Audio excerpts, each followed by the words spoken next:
चाहिए।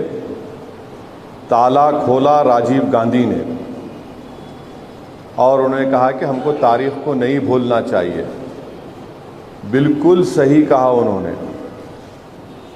तारीख को इसलिए नहीं भूल सकते कि जब पहली मर्तबा बाबरी मस्जिद के अंदर रात के अंधेरे में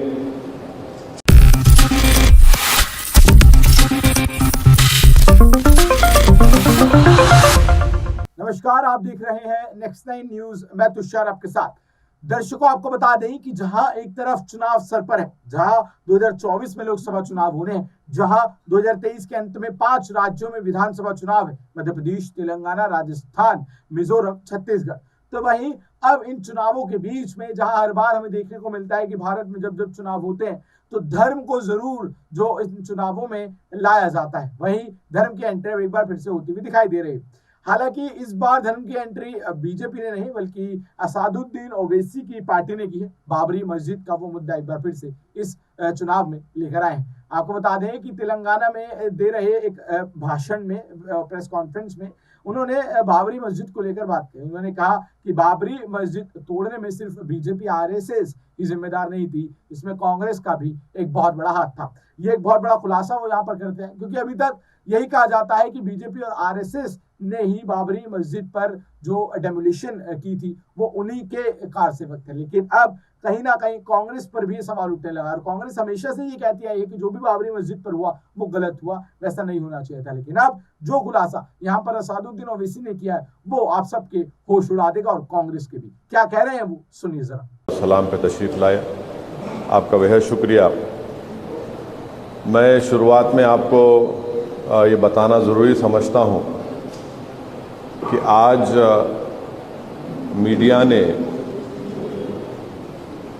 कांग्रेस के एक्स चीफ मिनिस्टर और एक्स यूनियन मिनिस्टर और मध्य प्रदेश के जो चीफ मिनिस्टर बन सकते जनाब कमलनाथ का बयान मैं देखा हूँ, स्टेटमेंट देखा हूँ, जिसमें कमलनाथ ने जो हमेशा से मैं कहते आया कि बाबरी मस्जिद की शहादत में जितना रोल आरएसएस बीजेपी का है उतना रोल कांग्रेस का भी रहा है। मेरी इस बात को और ऐसे कई हज़ारों लाखों लोगों की बात को दोबारा कमलनाथ ने साबित किया कि बाबरी मस्जिद की डेमोलिशन और शहादत में कांग्रेस का भी बराबर का हिस्सा है। और कमलनाथ ने ये कहा कि राम मंदिर का क्रेडिट बीजेपी नहीं ले सकती, राजीव गांधी के रोल को नहीं भूलना चाहिए। ताला खोला राजीव गांधी ने और उन्होंने कहा कि हमको तारीख को नहीं भूलना चाहिए। बिल्कुल सही कहा उन्होंने। तारीख को इसलिए नहीं भूल सकते कि जब पहली मर्तबा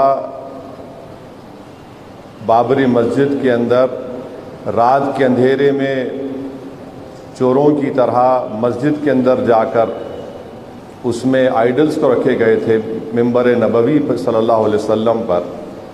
उस वक्त किसकी सरकार थी उत्तर प्रदेश में? कांग्रेस की थी। मुख्यमंत्री कौन था? जीबी पंत साहब थे। फिर उसके बाद मुसलमानों से मस्जिद को बंद कर दिया गया और पूजा की इजाज़त दी गई। उस वक्त भी देश में और उत्तर प्रदेश में कांग्रेस की सरकार थी। फिर मामला बड़ा ताले खोलने का, तो ये बात बिल्कुल सच है। राजीव गांधी के ही ज़माने में बाबरी मस्जिद के ताले धोखा देकर खोले गए थे और उस ज़माने में मुस्लिम पक्ष को बुलाया तक नहीं गया और जज साहब ने 25 या 30 पेज का ऑर्डर 5 मिनट में दे दिया। और उस ज़माने में कंप्यूटर नहीं था और टाइपराइटर था उस ज़माने में। बगैर सुने तो सरकार ने, राजीव गांधी की कांग्रेस सरकार ने ताले खुलवा दिए और उसके बाद बूटा सिंह ने वहाँ पर शिलान्यास किया।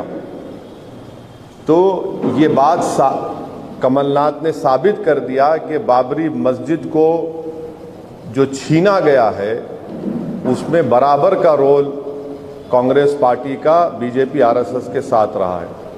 तो 48-49 से 6 दिसंबर 1992 तक बराबर कांग्रेस का रोल रहा इसमें, डेमोलिशन में और इसको काम करने में।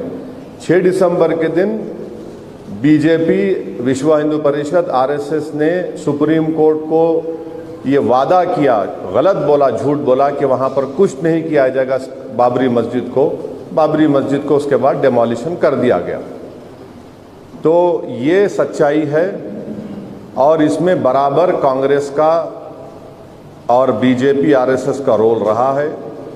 मैं तो ये पूछना चाहूँगा कांग्रेस के नेताओं से कि क्या आप लोग क्यों सेकुलरिज्म का एक झूठा चेहरा जनता के सामने हमेशा पेश करते आ रहे हैं।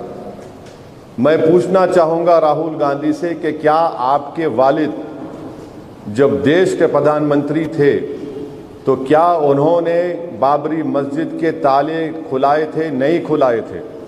मैं पूछना चाहता हूं कांग्रेस के तमाम लीडर से जो अपने आप को बड़ा सेकुलर और लिबरल कहते हैं, बल्कि अंदर से जितना नफरत उनके दिलों में है, हिंदुत्व की आइडियोलॉजी पर दोनों चलते हैं, कांग्रेस भी चलती है और आपके बीजेपी भी चलती है। अब वो बताएं इसके ऊपर। ये सच्चाई है, कमलनाथ जो कह रहे हैं वो बिल्कुल सच कह रहे हैं, वही असली कांग्रेस का चेहरा है। और कमलनाथ साहब का एक बहुत बड़ा रोल भी रहा है जब 84 में सिखों का जेनोसाइड हो रहा था दिल्ली की सड़कों पर। तो देखा आपने किस तरीके से यहाँ पर असादुद्दीन ओवैसी जो है वो लगातार एक के बाद एक कांग्रेस को इसका जिम्मेदार ठहराते नजर आ रहे हैं। उनका कहना है कि कांग्रेस ने ही ये सब किया है, कांग्रेस ने ही ये सब करवाया है, कांग्रेस भी इसमें उतना ही शामिल था जितना कि बीजेपी और आरएसएस। तो इसको लेकर यहाँ पर अब कांग्रेस में जो है खलबली सी मस्ती नजर आ रही है और ऐसी बातों पर कांग्रेस बिल्कुल भी जो है वो बर्दाश्त नहीं करेगी और जवाब तुरंत देगी। हालांकि अभी तक इनका कोई जवाब आया नहीं है, लेकिन जैसे ही जवाब आएगा हम आपके लिए उसको जरूर लेकर आएंगे। हालांकि आपको बता दें कि जो चुनावों का दौर जारी है, इन चुनावों के दौर में एक के बाद एक लगातार हम जिस तरीके से देखते आ रहे हैं कि हर एक पार्टी जो है वो दूसरी पार्टी पर निशाने साध रही है, तो वहीं असादुद्दीन ओवैसी हैं जो लगातार यहाँ पर बीजेपी के साथ साथ कांग्रेस पर मुख्तर इस बार हमें देखने को मिल रहा है कि ज्यादातर वो कांग्रेस के खिलाफ यहाँ पर जो है शब्दों के बाण अपने चलाते हुए दिखाई दे रहे हैं। बहरहाल आप इस पूरी खबर पर क्या सोचते हैं, क्या राय रखते हैं, नीचे कमेंट सेक्शन में जरूर बताएं और जुड़े रहें, देखते रहें नेक्स्ट टाइम न्यूज। धन्यवाद।